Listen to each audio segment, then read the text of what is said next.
यार window AC लिया जाए या फिर स्प्लिट एसी, 3 स्टार लिया जाए या फिर 5 स्टार, इवन 1 टन का लेना चाहिए या फिर 1.5 टन का। ऐसे बहुत सारे सवाल हैं आपके मन में आते हैं जब आप एसी लेने जाते हो, लेकिन इस वीडियो को देखने के बाद आपका सारा डाउट क्लियर हो जाएगा और आप अपने लिए एक परफेक्ट एसी यहाँ पे बाई कर सकते हो। देखो यहाँ पे कुछ हिडन डिटेल्स भी है जो कि ब्रांड आपसे छिपाती है, बट मैं आपको बताऊंगा। तो आपको बेसिकली एक चेकलिस्ट दे दूंगा वीडियो के एंड तक, एंड आप उसको फॉलो करके एक अपने लिए परफेक्ट एसी यहाँ पे बाई कर सकते हो। देखो यहाँ पे जो सबसे पहली चीज होती है ना, वो होता है स्टार रेटिंग, एंड ये गवर्नमेंट के द्वारा अप्रूव लेवल्स होते हैं जो कि यहाँ पे ब्यूरो ऑफ एनर्जी एफिशिएंसी के द्वारा यहाँ पे प्रोवाइड करा जाता है। इससे क्या होता है ना कि आपकी एसी कितना ज्यादा इलेक्ट्रिसिटी सेव करेगा ये बताता है। अब देखो यहाँ पे क्या होता है कि 1 स्टार एसी है तो वो तो भाई बेकार है। 5 स्टार जो एसी है वो ज्यादा से ज्यादा आपका बिजली का बिल बचाएगा। अब देखो यहाँ पे एग्जाम्पल के जरिए इसको समझते हैं। लाइक अगर मान लो आप एक दिन में 8 घंटे यहाँ पे एसी यूज करने वाले हो और आपने 3 स्टार एसी ले लिया, तो महीने का आपका जो बिल है ना वो 1500 के आसपास आएगा। वहीं पे अगर आपने 5 स्टार एसी ले रखा है तो आपको जो मंथली बिल है वो यहाँ पे 1000 रुपए के आसपास आएगा। लेकिन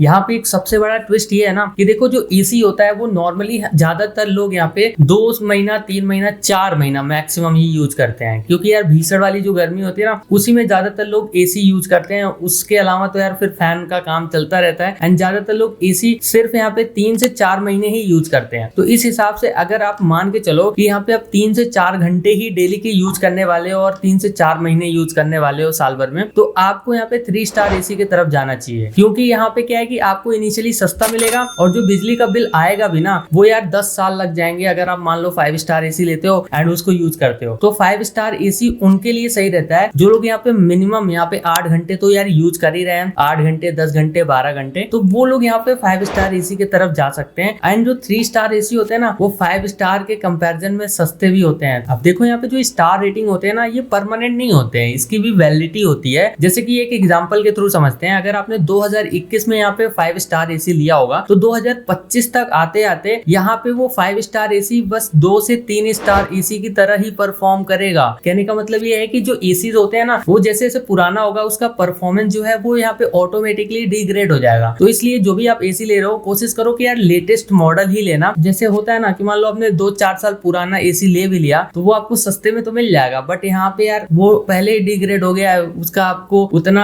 परफॉर्मेंस देखने के लिए मिलेगा ही नहीं। तो 5 स्टार लेने का कोई मतलब ही नहीं है ना, वो तो 3 स्टार की तरह काम करेगा। अब देखो यहाँ पे अगर आपने गलत एसी लगा दिया ना तो आपको यहाँ पे कूलिंग वगैरह काफी ज्यादा कम देखने के लिए मिलेगी। एंड ये चीज पता कैसे चलेगा, देखो यहाँ पे जो एसी होते हैं ना उसमें 1 टन 1.5 टन 2 टन ऐसा होता है ना। टन देखिए, टन का मतलब वेट नहीं होता है, टन का मतलब ये होता है कि आपके कमरे में जो हीट है ना वो कितने जल्दी यहाँ पे एक एसी रिमूव कर सकता है। तो ये चीज कैसे पता चलेगी, उसके कूलिंग कैपेसिटी से। नॉर्मली अगर 1 टन का एसी आप लेते हो तो यहाँ पे क्या होता है कि 4200 वॉट का अगर यहाँ पे आउटपुट मिल रहा है तो यानी कि आपका जो एसी है वो अच्छा माना जाता है। वहीं पे अगर आप 1.5 टन का एसी लेते हो तो वहां पे माना जाता है कि यार 5000 वॉट से ऊपर का यहाँ पे कूलिंग आउटपुट हो तो वो ज्यादा अच्छा माना जाता है। तो इस हिसाब से आप यहाँ पे देख सकते हो। तो वोल्टेज पे ज्यादातर यहाँ पे ये कूलिंग कैपेसिटी वगैरह डिपेंड करती है। अब देखिए यहाँ पे काफी ज्यादा लोग इस चीज को लेकर कंफ्यूज होते हैं ना कि यार 1 टन का एसी लिया जाए 1.5 टन का या फिर 2 टन का। तो यहाँ पे मैं ये बोलना चाहूंगा कि यार देखो आपका कितने एरिया के लिए आप यहाँ पे एसी लगाना चाहते हो। क्योंकि यार एक थंब रूल होता है ना कि अगर 100 स्क्वायर फीट एरिया के लिए अगर आपको एसी चाहिए तो नॉर्मली 1 टन का एसी लो, आपका काम चल जाएगा। वहीं पे अगर आपको यहाँ पे थोड़ा ज्यादा एरिया लाइक यहाँ पे 150 से लेके यहाँ पे 180 स्क्वायर फीट के आसपास आपको एरिया कवर करना है तो आपके लिए 1.5 टन का एसी परफेक्ट रहेगा। वहीं पे अगर 200 या फिर 200 से ऊपर का मतलब एरिया आपको कवर करना है तो आपके लिए यहाँ पे 2 टन का एसी मोर देन एनफ रहेगा। अब देखो यहाँ पे एक प्रो टिप देना चाहूंगा। अगर आपका जो रूम है ना वो सन फेसिंग है, लाइक ईस्ट वेस्ट या फिर टॉप वाला फ्लोर है, तो ऐसे में यहाँ पे क्या है कि उसके लिए आपको एक्स्ट्रा कूलिंग पावर चाहिए होगा। क्योंकि यार रूम में वैसे ही इतना ज्यादा हीट रहेगा तो 1 टन 1.5 टन वाला वो जो फॉर्मूला है वो काम नहीं करता है। क्योंकि यार क्या होता है ना कि जब सन फेसिंग या फिर टॉप फ्लोर होता है वहां पे कमरे काफी ज्यादा हीट होते हैं एंड आपका 1 टन 1.5 टन एसी संभाल नहीं पाएगा। तो उस हिसाब से आपको यहाँ पे देखना पड़ेगा। एंड अगर मान लो 1 टन का एसी का रिक्वायरमेंट है वहां पे तो आप 1.5 टन का लगाओ, 1.5 टन का रिक्वायरमेंट है तो 2 टन का लगाओ, ऐसे आप वहां पे देख सकते हो। अब देखो यहाँ पे एसी लेने जाओगे ना तो आपको inverter and non inverter AC का ऑप्शन मिल जाएगा। तो ये जो नॉन इन्वर्टर एसी होता है ना ये भाई पुरानी वाली टेक्नोलॉजी है। इसमें कंप्रेसर जो होता है वो फिक्स स्पीड पे चलता है। इवन यहाँ पे जब एसी चालू होता है ना तो भाई फुल पावर यूज करता है। इवन यही नहीं, आपका बिजली का बिल भी ज्यादा आएगा। लेकिन अगर आपने इन्वर्टर एसी लिया है तो ये नई टेक्नोलॉजी है। इसमें क्या है कि वेरिएबल स्पीड कंप्रेसर आपको देखने के लिए मिलते हैं। इसका मतलब ये है कि यहाँ पे जब आप एसी, आपका मतलब कमरा मान लो ठंडा है पूरा बढ़िया, तो एसी अपने आप यहाँ पे लो पे चला जाएगा, एंड अगर गर्म है कमरा हो रहा है तो फिर वो मैक्सिमम चला जाएगा। तो ये घटता बढ़ता रहता है, इससे आपका बिजली का बिल काफी ज्यादा कम आने वाला है। अब देखो यहाँ पे एक एग्जांपल के जरिए देखा जाए ना, तो अगर आप नॉन इन्वर्टर एसी यूज करते हो तो 2.5 यूनिट के आसपास आपको पर डे यहाँ पे आपका बिल जनरेट होगा। वहीं पे इन्वर्टर एसी जो है सेम यूजेस पे आपको यहाँ पे 1.5 यूनिट का ही बिल जनरेट होगा। तो इसमें और इसमें जमीन आसमान का डिफरेंस देखने के लिए मिलता है। इसलिए आपको इन्वर्टर एसी ही ज्यादा प्रेफर करना चाहिए। थोड़ा महंगा होता है लेकिन यार लॉन्ग रन में काफी ज्यादा सही रहता है। अब देखो यहाँ पे मार्केट में आपको विंडो एसी और स्प्लिट एसी दोनों का ऑप्शन मिलता है, बट आपके लिए सही कौन सा होगा? देखिए यहाँ पे क्या है ना कि ये जो स्प्लिट एसी होता है ये थोड़ा कॉस्टली होता है, एंड यहाँ पे विंडो एसी के कंपैरिजन में यार कॉस्टली ही होता है। विंडो एसी आपको सस्ते में मिल जाएगा, लेकिन जो इंस्टॉलेशन प्रोसेस है वो विंडो एसी का ज़्यादा आसान है, एंड जो स्प्लिट एसी है उसमें यार आउटडोर वगैरह में भी सेटअप वगैरह करना पड़ता है कुछ ऐसा। बाकी यार विंडो एसी में काफ़ी ज़्यादा नॉइज़ वगैरह देखने के लिए मिलता है, लेकिन स्प्लिट एसी में ऐसा कुछ नहीं है। एंड एक चीज़ और बता दो कि जो एयर फ्लो है ना वो ज़्यादा लिमिटेड हो जाता है विंडो एसी के केस में, बट स्प्लिट एसी में यार ठीक ठाक यहाँ पे वाइड कवरेज हमें देखने के लिए मिल जाता है। अब देखो अगर आप रेंटेड अपार्टमेंट में रहते हो ना, तो वहाँ के लिए तो मैं बोलूँगा कि आपको विंडो एसी के साथ ही जाना चाहिए, क्योंकि यार होता है ना कि मकान मालिक यार ड्रिल वगैरह नहीं करने दे रहे हैं, तो आपको वही है कि यार विंडो ही एक ऑप्शन है तो आप वही यूज़ करो।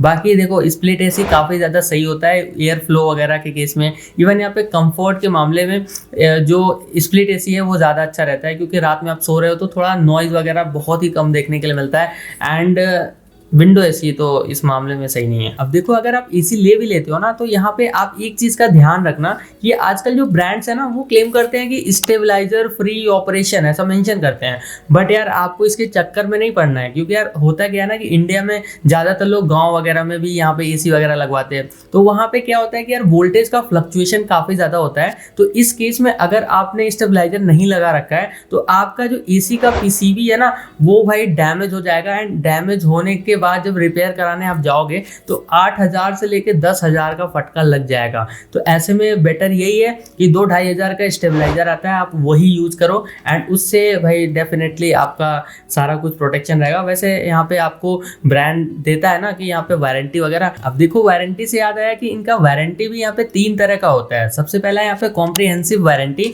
इसमें क्या होता है पार्ट्स और लेबर जो कॉस्ट है वो कवर्ड होता है। सेकंड होता है यहाँ पे पीसीबी वारंटी, जो कि अभी हमने यहाँ पे डिस्कस करा है। तो एसी का ये क्या है ना कि ये पूरा ब्रेन है, मतलब सर्किट बोर्ड है, एंड इस पे यार एक्सटेंडेड वारंटी वगैरह भी होते हैं। तो ये बहुत ही ज़्यादा इंपॉर्टेंट हो जाता है, क्योंकि एसी का दिमाग ही खराब हो जाएगा तो वो आपके रूम को ठंडा कैसे करेगा। यहाँ पे सबसे ज़्यादा फटका लगता है भाई लोगों को। बाकी तीसरी चीज़ होती है कंप्रेसर वारंटी। बाकी देखो आप कोई सा भी ब्रांड का एसी कंसीडर कर रहे हो ना, तो आप ये देखना कि क्या वो ब्रांड यहाँ पे 1 साल का यहाँ पे कॉम्प्रिहेंसिव वारंटी दे रहा है मिनिमम, बाकी 4 से 5 साल का यहाँ पे पीसीबी वारंटी दे रहा है कि नहीं, एंड यहाँ पे 10 साल का कंप्रेसर वारंटी दे रहा है कि नहीं दे रहा है। भाई ये चीज़ काफ़ी ज़्यादा इंपॉर्टेंट है।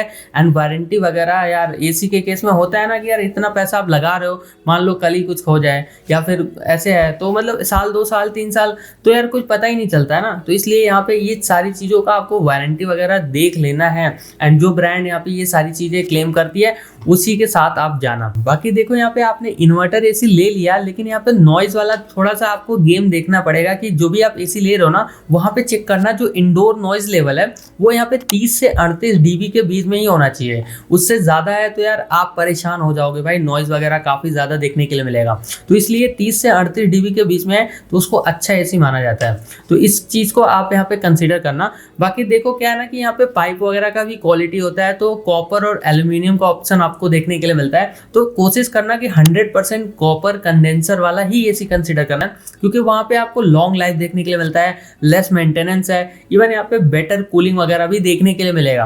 बाकी यार एल्यूमिनियम वाला थोड़ा सा आप अवॉइड करना, या फिर कोई भी एलॉय कॉइल है तो यार उसको अवॉइड ही करना, क्योंकि वहाँ पे क्या होता है ना जल्दी यहाँ पे लीक होने के चांसेस होते हैं। तो इस वजह से मैं बोलूंगा कि यार 100% कॉपर कंडेंसर ही एसी कंसिडर करना, ठीक है। अब देखो यहाँ पे वीडियो में काफी सारी चीजें मैंने बताया, तो मुझे पता है काफी ज्यादा चीजें आप मिस कर दोगे, तो इसलिए यहाँ पे हमने इसका एक पूरा चेकलिस्ट बना रखा है जिसका PDF आपको नीचे डिस्क्रिप्शन बॉक्स में मिल जाएगा। तो आप पहले जाके उसको डाउनलोड कर लेना, और जब भी आप एसी वगैरह रिसर्च कर रहे हो ऑनलाइन या फिर ऑफलाइन, तो आप एक बार उसको फॉलो कर लेना। जो भी पॉइंटर मैंने आपको बताया ना, सब कुछ आप वहाँ पे देख सकते हो, एंड उसी के हिसाब से आप अपने लिए एक परफेक्ट एसी यहाँ पे कंसीडर कर सकते हो। बाकी देखो, जो भी बेस्ट एसी होंगे 1 टन, 1.5 टन, 2 टन में, वो मैं यहाँ पे वीडियो के डिस्क्रिप्शन में मेंशन कर दूंगा, तो एक बार जाके उसको भी चेकआउट कर लेना। इन सारे चेकलिस्ट को वो फॉलो भी करते हैं। बाकी इस वीडियो को शेयर करो, चैनल पर नए हो तो सब्सक्राइब करना, एंड आप ये बताओ कि आप किस ब्रांड का एसी ज़्यादा प्रेफर करोगे।